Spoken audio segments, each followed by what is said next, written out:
You're talking to your partner about an emotional topic. You can feel the energy rising between the both of you. Then, boom, your partner throws up a wall completely made of stone. It's not something that you can see, but you can feel it, and you continue to talk, but your words bounce against this wall and fail to be understood. Frustrated, you try harder and harder to penetrate the wall to get any ounce of open communication between you and your partner, but you don't succeed because your partner is stonewalling you.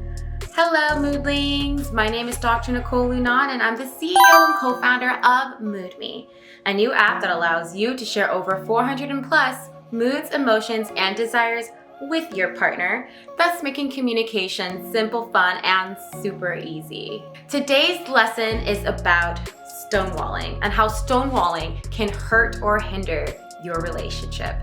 Stonewalling is one of the largest predictors of divorce or the end of a relationship, according to Gottman, a famous psychologist who spent 40 years studying the dynamics between couples and relationships.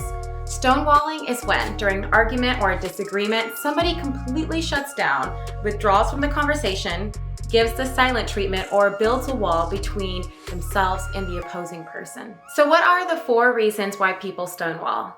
Number 1, it's defense against feeling overwhelmed or emotionally flooded. Stonewalling can be a coping mechanism, like a turtle ducking into its shell when it's overwhelmed. Stonewallers may duck into their shell because they're emotionally overwhelmed and emotionally flooded.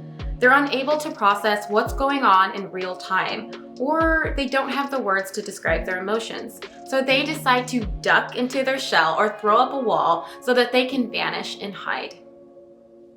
Number 2, it's emotional suppression. When a person stonewalls, it can be because they're denying their own emotions. Instead of saying how they feel, they're bottling them up. Suppressed emotions are like shaken up bottles of soda. At some point, the pressure is just gonna pop the top right off and spray soda everywhere, and typically at the worst time. If you're somebody who suppresses your emotions, I know you know what I'm talking about. It's like your emotions get bottled up over time, and maybe you've had a little bit to drink, or maybe you're not having the best day, and then all of a sudden that bottled up emotion just comes right out. And people often get confused by this. They're like, wait, what's happening? I didn't even know that you were feeling this way. And it's because they've been suppressing emotions altogether. Number 3, stonewallers may feel powerless. Stonewalling may be a sign that you feel powerless or helpless. It's a sign that you've given up on arguing, negotiating, winning, or problem solving because you feel that it won't do any good, and therefore you retreat into silence. You may feel that you don't have a voice, and no matter what you say, there's not going to be any positive action steps taken from the argument. So you're stuck.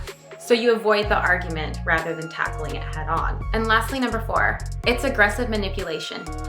When stonewalling is used as a punishment to the other person, this is a form of aggressive manipulation, and it's extra toxic to the relationship. This is different than using stonewalling as a defense mechanism or a way to avoid or suppress your emotions, as those are more innocent.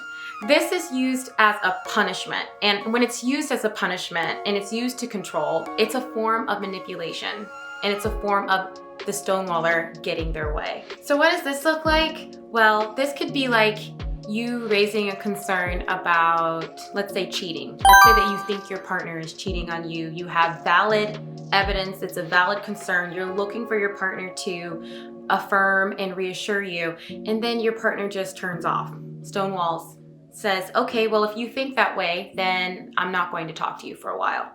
And you get no reassurance. And it's almost like the silence itself is beating you down into submission. So then the next time you have this fear, this insecurity, and you try to bring it up to your partner, that your partner stonewalls you and does it again and again and again, so that after a while of this repeating, you don't even bring up the concern anymore because you're afraid that if you bring up this concern, that your partner's just not going to talk to you and give you the silent treatment for however many days that your partner thinks will beat you down into submission again.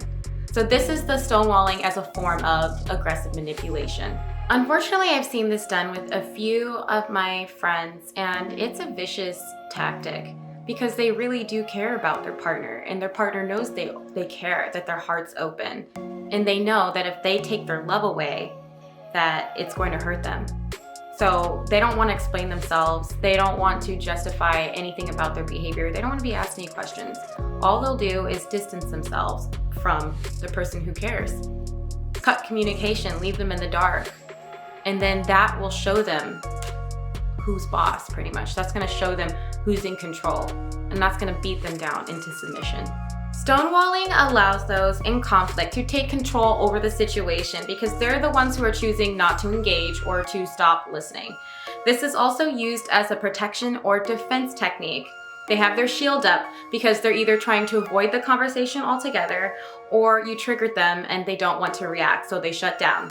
Or they're doing it vindictively to get a rise out of the other person as a form of aggressive manipulation. Stonewalling stops whatever confrontation is happening, so it can provide a sense of relief to the disgruntled person, even if it's at the partner's detriment. So why does stonewalling hurt the relationship? Stonewalling is a sign that your partner wants to detach from the conflict at hand. It negatively affects both partners because there is no resolution to the conflict, only an open-ended question. It often escalates conflicts because the partner who's being stonewalled doesn't feel heard and instead feel neglected, rejected, or offended. Stonewalling stops teamwork. Therefore, one partner could feel like they're willing to work on the relationship while the other one is not. By stonewalling and avoiding the conflict, it can cause the issue to snowball and become larger and larger and larger. The elephant in the room, a monster who is creeping behind your relationship. So let's bring awareness to what stonewalling looks like.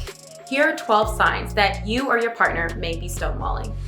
You may be stonewalling your partner if you give the silent treatment to your partner, avoid eye contact and stare anywhere else but your partner, if you abruptly get up and walk away, if you minimize or dismiss your partner's concerns, if you busy yourself with something else rather than paying attention to what your partner is saying, if you portray aggressive body language such as smirking or eye rolling, if you find ways to avoid conversations about the conflict, if you refuse to answer any of the questions, if you deflect or blame your partner, if you ignore your partner or act like you can't hear them, if you say, "I'm fine, I'm good, nothing's wrong," and refuse to give an honest answer. And if you're a visual person, if you throw up a huge energy wall between you and the other person so that you can block your partner out.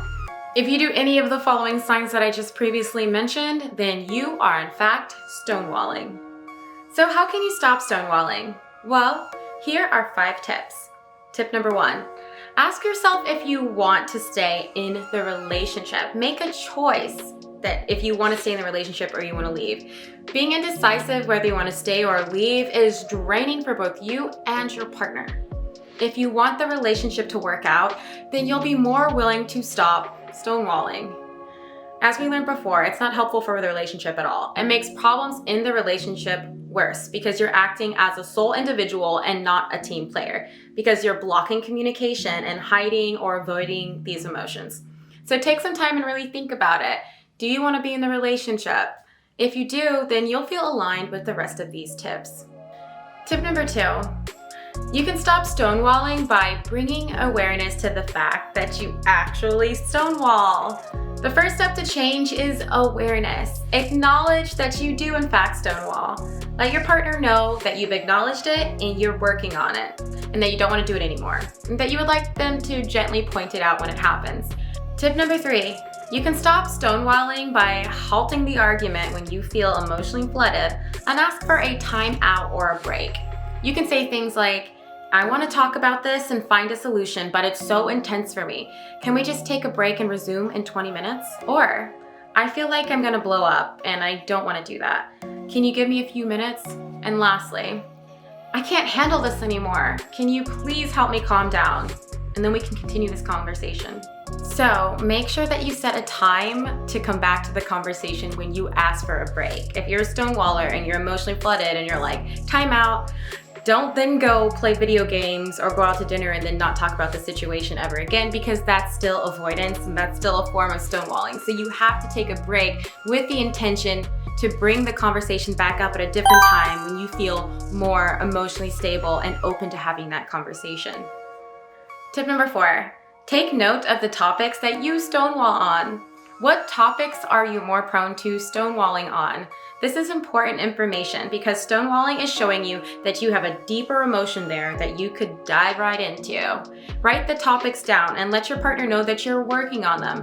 Then at your own pace, bring up the conversation again, along with the deeper thought and processing that you've done on your own. You'll be able to be more present for the conversation with your partner, and your partner will actually applaud you for doing the work on yourself and bringing it back up to them. So if you're a stonewaller who gets emotionally flooded and then tries to avoid the conversation because you need time to process, then actually take the time to process the conversation, right?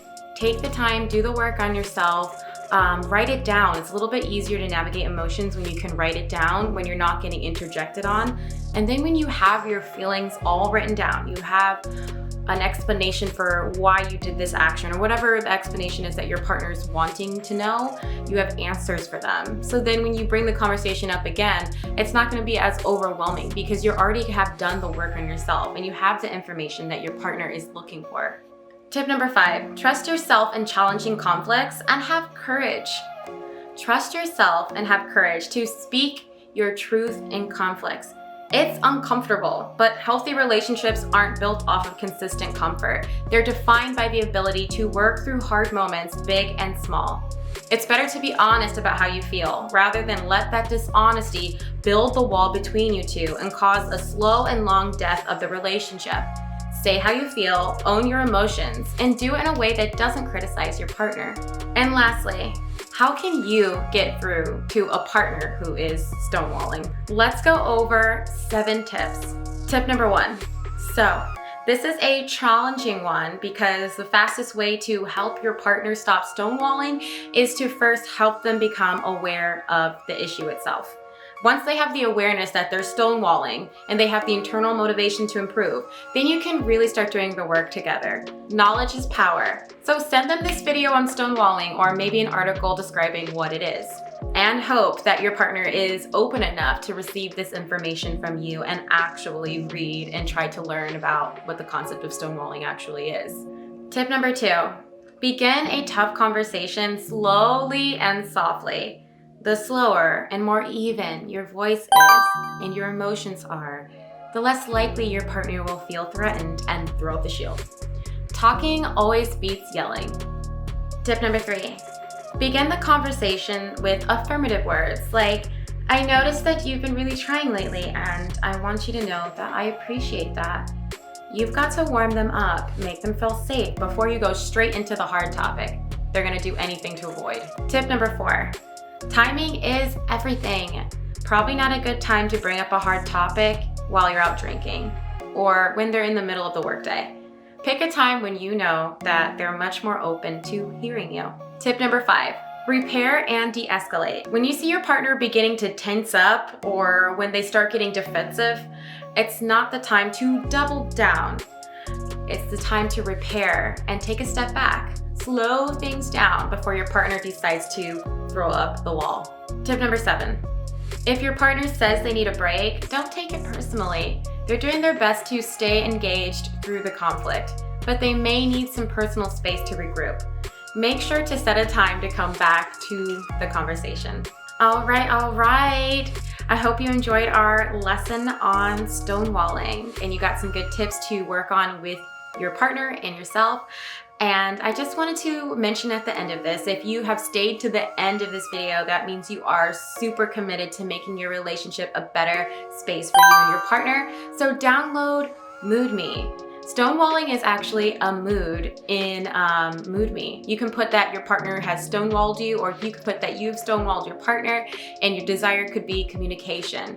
So, Mood Me again has over 400 moods and desires to choose from. It helps you get to the meat of communication, how your partner is feeling and what they desire. So, please download Mood Me. It's for free. Check it out on Apple Store and Google Play. And leave a comment in the section below about how you like this video. Okay. See you later, Moodlings.